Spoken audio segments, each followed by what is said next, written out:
Hey everyone, how are you? I hope you all are fine. So today we are going to discuss new topic. So the name of topic is chemical properties of furan. क्या चीज chemical property किसका? Furan का. तो आपको बता दें कि पिछले क्लास में हम लोग जो डिस्कस किए थे वो डिस्कस किए थे सिंथेसिस ऑफ फ्यूरन. तो आप अगर उसको नहीं देखे होंगे वीडियो प्लेलिस्ट में उपलब्ध है, जाकर के देख लीजिए. पायरोल ऑलरेडी हम लोग डिस्कस कर चुके हैं और यहाँ पे हम लोग क्या कर रहे हैं, फ्यूरन को डिस्कस कर रहे हैं. आपको एक चीज और बता दें कि यहाँ पे सिंथेसिस में तो आपका फ्यूरन का कुछ डिफरेंट था, लेकिन बहुत सारा प्रॉपर्टीज में आपका जो मैकेनिज्म होगा वो सेम होगा पैरोल के जैसा. तो यहाँ पे हम स्किप करेंगे, आप खुद से ट्राई कीजिएगा और अगर नहीं होगा तो फिर देखते हैं, हम ट्राई करेंगे कि डिस्क्रिप्शन में मैकेनिज्म्स दे देंगे, बताएंगे कहाँ पे. तो आइए स्टार्ट करते हैं इसका केमिकल प्रॉपर्टी. ये केमिकल प्रॉपर्टी का फर्स्ट लेक्चर है. उम्मीद है कि इसका 2 लेक्चर जाएगा केमिकल प्रॉपर्टी का. तो सबसे फर्स्ट लेक्चर है, हम बता दें कि यहाँ पे भी जो इलेक्ट्रोफिलिक सब्स्टिट्यूशन रिएक्शंस होता है वो कहाँ पे फेवरेबल होता है, पोजीशन नंबर 2 पे. सल्फोनेशन के केस में जैसे पैरोल के केस में 2 और 3 दोनों जगह होता था, वैसे यहाँ पर नहीं होगा. जहां पे आएगा वहां हम बात करेंगे. सबसे फर्स्ट हम बात करें इसका केमिकल प्रॉपर्टी का, तो ये जो है नाइट्रेशन रिएक्शन शो करता है. क्या चीज? सबसे फर्स्ट अगर हम बात करें तो ये नाइट्रेशन रिएक्शन शो करता है. नाइट्रेशन रिएक्शन शो करता है मीन्स यहाँ पे नाइट्रेशन होता है. तो यहाँ पे हम क्या ले रहे हैं, फ्यूरेन. पीछे जब पैरोल पढ़ रहे थे तो वहां पे क्या ले रहे थे, पैरोल ले रहे थे. तो फ्यूरेन हम यहाँ पे लेते हैं. नाइट्रेशन करने के लिए क्या क्या लेना होगा, हमको लेना होगा फ्यूरेन. यही है आपका फ्यूरेन का स्ट्रक्चर और इसका रिएक्शन कराना होगा CH3CO का whole twice O, that is acidic anhydride के साथ in the presence of dilute HNO3. तो ये जाकर के जब आपका बनाता है वो बनाता है क्या, ये बनाता है आपका 2 नाइट्रोफ्यूरेन. 2 पोजीशंस पे NO2 ग्रुप लग जाता है और इसका नाम है 2 नाइट्रोफ्यूरेन. आपको बता दें कि इसका मैकेनिज्म हमको बताना आवश्यक नहीं है. क्यों? क्योंकि जब हम आपको बता रहे थे क्या पैरोल, तो वहां पे इसका मैकेनिज्म्स दिए हैं. वहां पे डिफरेंट क्या था कि यहाँ पे जो आपका हेटेरोएटम से यूज हो रहा है ऑक्सीजन, वहां पे हेटेरोएटम से यूज हुआ था नाइट्रोजन. बाकी कुछ नहीं डिफरेंस था, थोड़ा सा स्ट्रक्चर में डिफरेंस था, बाकी कहीं कोई डिफरेंस नहीं था इसका मैकेनिज्म में.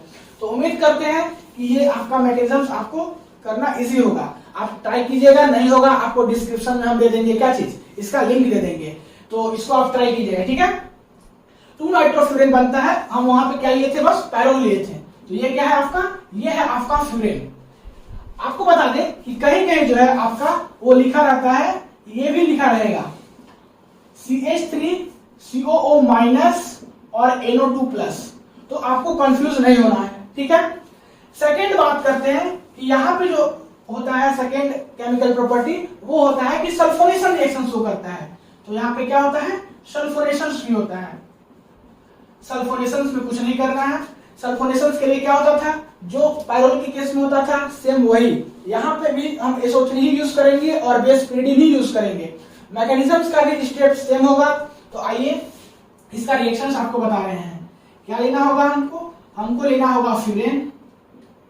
इसका रिएक्शंस करना होगा किसके साथ, SO3 के साथ in the presence of base, that is pyridine. Base में क्या लेते थे, pyridine. pyridine का स्ट्रक्चर उम्मीद है कि आपको मालूम होगा. नहीं तो जाकर के यहाँ पे जो प्रोडक्ट बनता था वो जाके कुछ ऐसा बनता था, यहाँ पे कुछ ऐसा बनता था, दैट इज SO3H. और यहाँ पे एक और प्रोडक्ट बनता है, नहीं वो यहाँ पे बनता है SO3H. दो प्रोडक्ट बनता है. इसका नाम है फ्यूरेन 2 सल्फोनिक एसिड.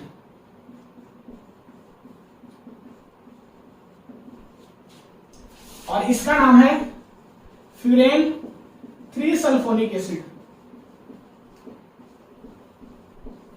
आपको बता दें कि जो 3 वाला यहाँ पे केस होता है, 3 वाला जो प्रोडक्ट बनता है that is furan 3 sulphonic acid, ये आपका मेजर प्रोडक्ट होता है. अब आप पूछिएगा कि जब इलेक्ट्रोफिलिक सब्स्टिट्यूशन रिएक्शन जो है आपका मोस्ट फेवरेबल 2 पोजीशंस पे होता है, तो आपका यहाँ पे 3 वाला जो है मेजर प्रोडक्ट कैसे हो गया. तो यहाँ पे इसका कॉन्सेप्ट है intramolecular H hydrogen, intramolecular H bonding. नहीं तो ये भी हम डिस्कस किए हैं जब पैरोल पढ़ा रहे थे, और इसका भी मैकेनिज्म डिस्कस किए हैं. तो ये भी यहाँ पे हम डिस्कस नहीं करने वाले हैं. ये आपका मेजर होगा, ये माइनर होगा. इलेक्ट्रोफिलिक सब्स्टिट्यूशन रिएक्शंस सब जगह होगा, हम नहीं बोले हैं कि कहीं नहीं होगा, लेकिन 2 पे ज्यादा फेवरेबल होता है। यहाँ पे 3 होने का कारण इंट्रामोलिकुलर H बॉन्डिंग। अब बात करते हैं इसका next chemical property. Next chemical property है आपका, वो है गेटरमान फॉर्माइलेशन रिएक्शन।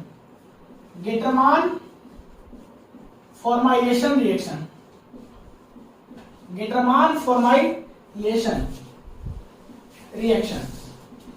इसमें क्या है कि इसमें आपको लेना है फ्यूरेन। ये सब कुछ डिस्कस कर चुके हैं in the case of parole, इसीलिए इसका हम यहाँ पे मैकेनिज्म डिस्कस नहीं कर रहे हैं। हम क्या लिए? फ्यूरेन लिए। इसका रिएक्शन यहाँ पे किसके साथ कराना है? इसका रिएक्शन कराना है, या इसको ऐसे लिखिए, HCl के साथ इसका रिएक्शन कराना है, HCl के साथ कराना है इन the presence of first AlCl3 और सेकेंड इसका हमको करना रहता था हाइड्रोलिसिस। तो यहां से जाकर के जो प्रोडक्ट बनता था वो बनता था 2-फॉर्माइल फ्यूरान। क्या बनता था? 2-फॉर्माइल फ्यूरान। और इसका कुछ स्ट्रक्चर ऐसा होता था, इसका क्या नाम है? 2-फॉर्माइल फ्यूरेन। अब बात करते हैं नेक्स्ट केमिकल प्रॉपर्टी। ये सारा कुछ डिस्कस किया गया है, जो कुछ नया आएगा उसको हम क्या करेंगे, उसका मैकेनिज्म बताएंगे। तो उम्मीद है कि यहाँ तक आपको समझ में आया होगा।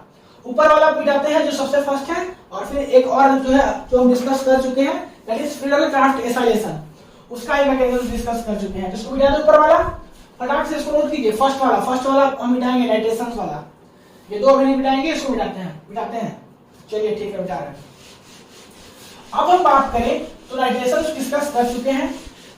सल्फोनेशन को बता दिए कि सल्फोनेशन भी सेम वैसे ही होगा जैसे पैरोल में हुआ था। इसका मैकेनिज्म आप खुद से कीजिएगा, नहीं होगा डिस्क्रिप्शन में हम ट्राई करते हैं कि क्या करेंगे, इसका मैकेनिज्म अपलोड कर देंगे। लेकिन आपको डिस्क्रिप्शन अभी देखना नहीं है, जब बहुत दिक्कत होगा तब देखिएगा, और उसके बावजूद भी नहीं होगा तो बोलिएगा, हम एक इसका पर्सनल वीडियो बना देंगे। हम बात करते हैं इसका fourth chemical property, that is Friedel Crafts acylation. यहाँ पे भी फ्रीडल क्राफ्ट एसाइलेशन रिएक्शन होता था नहीं, पैरोल के केस में होता था। यहाँ पे बात करें तो फ्रीडल क्राफ्ट एसाइलेशन रिएक्शंस के लिए थोड़ा सा पैरोल के केस से चेंजेस होगा, लेकिन मैकेनिज्म सेम होगा। क्या करेंगे कि फ्यूरेन लेंगे, इसका रिएक्शंस कराएंगे CH3CO का whole twice O, that is acetic anhydride. नहीं, और क्या लेंगे हम यहाँ पे AlCl3 लेंगे। आपको बता दें कि वहां पे जो पैरोल के केस में हम रिएक्शंस करा रहे थे तो वहां पे एसिटिक एनहाइड्राइड और साथ ही साथ क्या ले रहे थे, यहाँ पे SnCl4 ले रहे थे। आपको यहाँ पे SnCl4 नहीं लेना है, AlCl3 लेना है। और जब आप AlCl3 लोगे तो यहाँ से जो प्रोडक्ट बनेगा वो बनेगा 2-एसाइल फ्यूरेन। क्या बनेगा? 2-एसाइल फ्यूरेन। पैरोल के केस में क्या बन रहा था? 2-एसाइल पैरोल। तो 2-एसाइल फ्यूरेन का क्या स्ट्रक्चर होगा? कुछ ऐसा होगा। ये सब का मैकेनिज्म बहुत ही इजी है, हार्ड नहीं है। आप बस एक बार प्रीवियस वाला रिमेंबर कीजिएगा, नहीं तो फटाक से आपको पता चल जाएगा। इसका क्या नाम है? 2-एसाइल फ्यूरेन। तो उम्मीद करते हैं कि ये चारों केमिकल प्रॉपर्टी आपको समझ में आया होगा। नेक्स्ट केमिकल प्रॉपर्टी है मर्क्यूरेशन। तो उसको देखते हैं, नहीं उसका मैकेनिज्म आपको बताएंगे, क्योंकि मर्क्यूरेशन जो है हम डिस्कस पैरोल के केस में नहीं किए थे। तो फटाक से यहां तक नोट कीजिए, आपको बताते हैं next chemical property, that is mercuration. Note कीजिए, मिटाएंगे। कर लिए? चलिए मिटाते हैं। अब बात करते हैं हम लोग नेक्स्ट केमिकल प्रॉपर्टी। क्या चीज? Next chemical property. Next chemical property जो आपका है वो है मर्क्यूरेशन। क्या है? मर्क्यूरेशन। तो हम लोग 4 देख लीजिए। ये जो है आपका केमिकल प्रॉपर्टी आपका नया है, तो इसका हम मैकेनिज्म हम देखेंगे। क्या है? मर्क्यूरेशन। आपका जो है फिर जो है मर्क्यूरेशन शो करता है। बता दे आपको कि इसका जो रिएक्शंस होता है वो थोड़ा देख लीजिए। कुछ नहीं करना होता है, यहाँ पे आपको लेना है फ्यूरेन। क्या लेना है? यहाँ पे आपको लेना है फ्यूरेन। ऑक्सीजन हाइड्रोएटम्स यूज होता है, इसके पास 2 लोन पेयर होता है। यही है फ्यूरेन का स्ट्रक्चर। इसका रिएक्शन हमको कराना है HgCl2 के साथ, नहीं और क्या क्या लेना होता है? CH3COOH, that is CH3COH acetic anhydride. और क्या लेना होगा? NaOH लेना होगा। ठीक है, आप इसके प्रेजेंस में इसका रिएक्शंस कराओगे, ऐसे लिख दो, इसके प्रेजेंस में जब इसका रिएक्शंस कराओगे तो यहां से जाकर के आपका बनेगा कुछ ऐसा, नहीं ये जाके कुछ ऐसा बनेगा। यहाँ पे HgCl, और इसका नाम है जो आपका वो है 2 क्लोरो मर्क्यूरी फ्यूरेन। क्या नाम है इसका? 2 क्लोरो मर्क्यूरी फ्यूरेन। ठीक है, तो उम्मीद है कि इसका नाम आपको मालूम होगा। हम क्या बोले, एक बार इसको रिवीजन कीजिए। हम बोले कि नॉर्मली आपको लेना है फ्यूरेन। क्या लेना है? फ्यूरेन लेना है। इसका रिएक्शंस कराना है HgCl2 के साथ और CH3COOH और NaOH के प्रेजेंस में, तो जाके आपका बनेगा 2 क्लोरो मर्क्यूरी फ्यूरेन। इसका हम बात करें मैकेनिज्म्स का, इसका किस चीज के बारे में बात करें? मैकेनिज्म्स। स्टेप 1 में देखिए क्या होगा, कुछ नहीं करना है, बड़ा ही इजी मैकेनिज्म है, लेकिन आप पढ़े नहीं हो तो थोड़ा सा आपको डिफिकल्ट लगेगा। HgCl2 की बात करें तो HgCl2 कैसे ब्रेक होगा? Hg2 प्लस 2Cl-, इसको हम Cl- दो जगह करके लिख सकते हैं, लिख सकते हैं 2Cl- को। बात करें CH3COH का, ये सब तरह हम कहां से डिस्कस कर रहे हैं? ये वाला HgCl2 कैसे ब्रेक होगा, CH3COH कैसे ब्रेक होगा, NaOH कैसे ब्रेक होगा। ठीक है, तो ये जो है आपका ब्रेक होगा CH3COO- H+। NaOH की अगर हम बात करें तो NaOH जो है आपका ब्रेक होगा वो होगा Na++OH-। आपको बता दें हम यहाँ पे ये जो है आपका पेयर अप हो जाता है और यहां से आपका बन जाता है वाटर। सेम उसी टाइप से यहां से Na और इसका एक Cl, ये पेयर अप हो जाता है और यहां से बन जाता है आपका NaCl। बचा क्या? सो देखिए यहां से जो आपका बचा वो कुछ बचा ऐसा, यहां पे Cl- नहीं, इसके साथ लगा है Hg2+ और O- C double bond O और क्या है? CH3 है। आपको हम दिखा दे रहे हैं कैसे ये चीज आया। यहां से देखिए एक Cl- बचा, तो ये Cl- हम यहां पे दिखा दिए, साथ ही साथ इसके साथ लगा हुआ है Hg2+ दिखा दिए, और क्या बचा? CH3COO-, तो CH3COO- को दिखा दिए। तो ये जाकर के आपका बना नहीं प्रोडक्ट। स्टेप 1 में कुछ ऐसा बना। अब बात करते हैं स्टेप 2 का। स्टेप 1 अगर आपको समझ में आ गया हो तो स्टेप 2 कुछ नहीं है, बड़ा ही इजी है। स्टेप 2 में क्या करना है कि आपको लाना है फ्यूरेन। क्या लाना है? फ्यूरेन लाना है। यही है फ्यूरेन का स्ट्रक्चर। इसका रिएक्शन कराना है इसके साथ जो यहां से आपका प्रोडक्ट मिला, तो इसको हम ऐसे लिख सकते हैं Cl HgO C double bond O CH3, ऐसा कुछ लिख सकते हैं। अब होगा क्या कि ये बॉन्ड ब्रेक होगा और जाके इस Hg पे अटैक करेगा। जैसे ही इस Hg पे अटैक करेगा यहां से ये बॉन्ड ब्रेक होगा और यहां से क्या निकल जाएगा?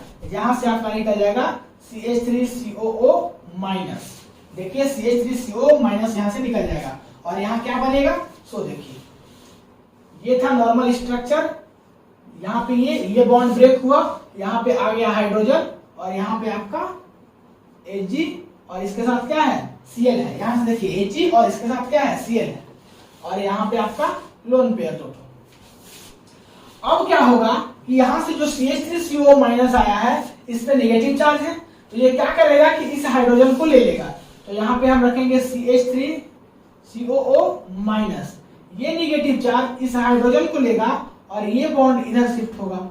ठीक है, तो जाकर के आपका प्रोडक्ट बन जाएगा कुछ ऐसा O और यहाँ पे HgCl। और आपको बता दें कि CH3COO- H+ को लेकर के यहाँ से क्या बाहर निकल जाएगा? CH3COOH। ठीक है, यहाँ से बाहर निकल गया, तो ये जाके आपका बना प्रोडक्ट। आप कंपेयर करके देख सकते हो, जो यहाँ पे आप प्रोडक्ट लिखे थे that is 2 chloro mercury furan, वही यहाँ पे प्रोडक्ट सिमिलर आया है। इसका क्या नाम है? 2 क्लोरो मर्क्यूरी फ्यूरेन। ठीक है, तो उम्मीद है कि ये भी आपको समझ में आ गया होगा। तो ये था आपका 5th chemical property that is mercuration. एक और केमिकल प्रॉपर्टी हम डिस्कस करते हैं, तो इसको फटाक से वीडियो को पॉज करके नोट कीजिए, मिटाएंगे नहीं। उम्मीद है कि आपको समझ में आया होगा। एक बार इसको आप खुद से ट्राई कीजिएगा, आपको समझ में आ जाएगा। अब बात करते हैं नेक्स्ट केमिकल प्रॉपर्टी, तो फटाक से नोट कीजिए, मिटाएंगे, मिटाएं। आइए इसका हम लोग नेक्स्ट क्या करते हैं, केमिकल प्रॉपर्टी डिस्कस करते हैं, दैट इज रिंग क्लीवेज। क्या चीज? Ring cleavage. सबसे फर्स्ट इसका स्टेटमेंट देख रहे हैं, क्योंकि इसको हम लोग डिस्कस नहीं किया है पायरोल के केस में, तो ये भी आपके लिए नया है। जो नया है उसको हम बोले हैं कि क्या करेंगे, डिस्कस करेंगे इस क्लास में। तो रिंग क्लीवेज में क्या है इसका स्टेटमेंट, उसको पहले देख लीजिए। When the derivatives of furan, that is 2,5-dimethylfurans, is hydrolyzed in the presence of Kong sulfuric acid to forms hexane 2,5-dione through the ring cleavage। क्या करना है कि आपको लेना है फ्यूरेन का डेरिवेटिव्स। फ्यूरेंस का जो डेरिवेटिव्स हमको लेना है वो क्या लेना है, 2,5-dimethyl और इसका क्या करना है, हाइड्रोलिसिस करना है इन the presence of Kong sulphuric acid. तो जाके जो आपका प्रोडक्ट बनेगा वो बनेगा हेक्सेन 2,5-डायोन। क्या बनेगा, हेक्सेन 2,5-डायोन। और यहाँ पे जो मैकेनिज्म होता है वो कैसा मैकेनिज्म होता है, रिंग क्लीवेज। तो आइए इसका रिएक्शंस और मैकेनिज्म देखेंगे। ये आपके लिए नया है और इंपॉर्टेंट भी है, थोड़ा ध्यान से देखिएगा। इसका रिएक्शंस की बात करें तो आपको लेना है क्या, 2,5-dimethyl that is derivatives of furan. तो इसका स्ट्रक्चर होता है कुछ ऐसा, CH double bond C double bond C CH3O और यहाँ पे लोन पेयर। आप देखिए कि यहाँ पे क्या है, 2 और 5 पोजीशन पे मिथाइल ग्रुप है, 2 पे और 5 पे। अगर आप इधर से नंबरिंग कीजिए तो यहाँ 2 और यहाँ 5, और अगर आप इधर से नंबरिंग कीजिए तो यहाँ 2 और यहाँ 5। तो इसका क्या नाम है, 2,5-डाइमिथाइल फ्यूरेन। क्या करना है, इसका रिएक्शंस कराना है हमको। सबसे फर्स्ट कॉन्ग H2SO4 के साथ, और सेकेंड इसका हमको करना है हाइड्रोलिसिस। तो जाके यहाँ से प्रोडक्ट बनेगा वो क्या बनता है, यहाँ पे हीट भी करना रहता है थोड़ा सा। तो जाके यहाँ पे जो प्रोडक्ट बनता है वो क्या बनता है, हेक्सेन 2,5-डायोन। इसका स्ट्रक्चर कुछ ऐसा होता है, CH2 C double bond O CH3 C double bond O CH3। इसका नाम है हेक्सेन 2,5-डायोन। तो उम्मीद करते हैं कि आपको रिएक्शन समझ में आ गया होगा। अब बात करते हैं इसका मैकेनिज्म। मैकेनिज्म बड़ा ही इंपॉर्टेंट है और उतना ही इजी भी है। आपको बता दें कि कॉन्ग H2SO4 मींस H2SO4 को ब्रेक करेंगे तो कैसे ब्रेक होगा। H2SO4 की बात करें तो ये ब्रेक होता है H प्लस HSO4 माइनस में। यह है आपका स्टेप 1। स्टेप 2 में हम क्या करेंगे, सो देखिए, लाएंगे 2,5-डाइमिथाइल फ्यूरेन को। इसका स्ट्रक्चर जो है सीधा हम डिटो यहाँ पे लिख दे रहे हैं, नहीं हम इसमें कुछ चेंजेस नहीं किए हैं। जो 2,5-डाइमिथाइल फ्यूरेन का स्ट्रक्चर है उसी को हम यहाँ पे लिख दिए। इसका रिएक्शंस करा रहे हैं हम लोग H प्लस के साथ। बोलिएगा H प्लस कहां से आया, तो ये H2SO4 के साथ, H2SO4 से मिला H प्लस। H2SO4 कैसा ब्रेक हुआ, H प्लस और HSO4 माइनस। इसी H प्लस के साथ इसका रिएक्शंस करा रहे हैं। यहाँ पे लोन पेयर है, एक्स्ट्रा इलेक्ट्रॉन है, अपना इलेक्ट्रॉन तो डोनेट करेगा, कहाँ जाएगा, ये H प्लस को ले लेगा, और H प्लस को लेगा तो ये क्या बनेगा, CH double bond C double bond C, यहाँ पे O और यहाँ पे एक लोन पेयर बचेगा, यहाँ पॉजिटिव चार्ज आ जाएगा, यहाँ H, यहाँ CH3 और यहाँ CH3। उम्मीद है कि ये स्टेप आपको समझ में आया होगा। अब क्या करेंगे कि इसका हाइड्रोलिसिस करेंगे। तो लाएंगे हम लोग वाटर, नहीं यहाँ पे है 2 लोन पेयर। अब बताइए ये लोन पेयर कहाँ पे अटैक करेगा, जहां पे डेल्टा पॉजिटिव कैरेक्टर होगा। तो ये डेल्टा पॉजिटिव कैरेक्टर कहाँ है, या तो इस कार्बन पे अटैक करेगा या तो इस कार्बन पे अटैक करेगा, क्योंकि दोनों का दोनों आपका आइडेंटिकल पोजीशंस है। इधर से नंबरिंग करे तो यहाँ 2, इधर से नंबरिंग करे तो यहाँ 2, उससे भी हमको कोई फर्क नहीं पड़ने वाला है। दोनों का दोनों आइडेंटिकल इसलिए है कि इसके इधर नीचे भी मिथाइल लगा है, इसके नीचे भी मिथाइल लगा है, इसके ऊपर भी डबल बॉन्ड CH, इसके ऊपर भी डबल बॉन्ड CH। तो आपको जहां अटैक कराना है कराइए। तो ये जो है आपका जाकर के इस कार्बन पे अटैक करेगा। जैसे ही इस कार्बन पे अटैक करेगा, कार्बन पहले से टेट्रावैलेंसी शो कर रहा है, दैट इज कार्बन का पहले से 4 बॉन्ड है, 1 2 3 और 4। जैसे ही 5वां बॉन्ड बनेगा तो ये इसका बॉन्ड जो है यहाँ से ब्रेक हो जाएगा। एक बॉन्ड बनेगा वैसे ही एक बॉन्ड ब्रेक होगा। अच्छा, ये ऑक्सीजन अपना इलेक्ट्रॉन डोनेट किया है, that is lone pair donate किया है, तो इस पे पॉजिटिव कैरेक्टर आएगा। पॉजिटिव कैरेक्टर खत्म करने के लिए ये बॉन्ड वाला इलेक्ट्रॉन अपने पास ले लेगा और यहां से आपका -H+ हो जाएगा। क्या हो जाएगा? -H+। अब क्या बनेगा सो देखिए, यहां से कुछ बनेगा आपका ऐसा CH डबल बॉन्ड C, यहां पे आपका CH3, यहां पर भी आपका CH3, और फिर यहां देखिए क्या होगा, ये बनेगा आपका कुछ OH, और इसको आप यहां नीचे ऐसे दिखाइए CH3, और ये OH जो है इस कार्बन पे जाकर के जुड़ गया। अब क्या होगा? अब नॉर्मली इसमें कुछ नहीं करना है, इसको टॉटोमेराइज कर देना है, टॉटोमेराइजेशन करेंगे तो होगा क्या, ये बॉन्ड इधर, ये बॉन्ड ब्रेक होगा, सेम काम, ये बॉन्ड इधर, ये बॉन्ड ब्रेक होगा, तो जाके आपका फाइनल प्रोडक्ट क्या बन जाएगा? CH2 double bond C, double bond C नहीं, सिंगल बॉन्ड, एक बॉन्ड तो ब्रेक हो गया ना, देखिए ये बॉन्ड ब्रेक हो गया, तो यहाँ क्या होगा? C डबल बॉन्ड O, और यहाँ CH3, और यहाँ भी CH3। इसका क्या नाम है? इसी का नाम है आपका हेक्सेन 2,5 डायोन। तो उम्मीद करते हैं कि ये सारा मैकेनिज्म्स का आप स्टेप समझ में आ गया होगा आपको। क्या क्या किए? कुछ नहीं किए। H2SO4 को फर्स्ट स्टेप में ब्रेक किए H+ HSO4- में। सेकेंड स्टेप में क्या किए कि जो आपका डेरिवेटिव्स ऑफ फ्यूरेन था, इसका H+ के साथ रिएक्शंस कराएं, तो यहाँ कुछ ऐसा बना, इसके ऊपर ऑक्सीजन के ऊपर क्या हुआ? एक लोन पेयर और पॉजिटिव चार्ज डेवलप हुआ। नेक्स्ट स्टेप में क्या करेंगे कि वाटर मॉलिक्यूल के साथ इसका हाइड्रोलिसिस करेंगे, जाके बनेगा कुछ ऐसा, और उसके बाद फिर इसका टोटोमराइजेशन कर दिया है नॉर्मल। जब टोटोमराइज कीजिएगा तो जाके आपका कुछ प्रोडक्ट बन जाएगा ऐसा, यहां से ये बॉन्ड ब्रेक, यहां से ये बॉन्ड ब्रेक, यहां पे देखिए आपका रिंग क्लीवेज हुआ है जब हाइड्रोलिसिस किए हो, और फिर रिंग क्लीवेज करने के बाद जो प्रोडक्ट आया उसका टोटोमराइजेशन कर दिया, आपका जाके फाइनल प्रोडक्ट बन गया है। तो उम्मीद करते हैं कि ये सारा कुछ आपको समझ में आया होगा। शायद हमको लगता है कि एक आध और प्रॉपर्टी बचा होगा, केमिकल प्रॉपर्टी, जो कि हमको डिस्कस करना है फ्यूरेन का, तो उसको नेक्स्ट क्लास में, क्योंकि ज्यादा लंबा लेक्चर हो जाएगा। तो मिलते हैं नेक्स्ट क्लास में केमिकल प्रॉपर्टी ऑफ फ्यूरेन के साथ, और उस क्लास में आपका केमिकल प्रॉपर्टी खत्म हो जाएगा। शायद 1 या 2 यही बचा है, ज्यादा नहीं बचा है। तो तब तक के लिए पढ़ाई करते रहिए। All the very best.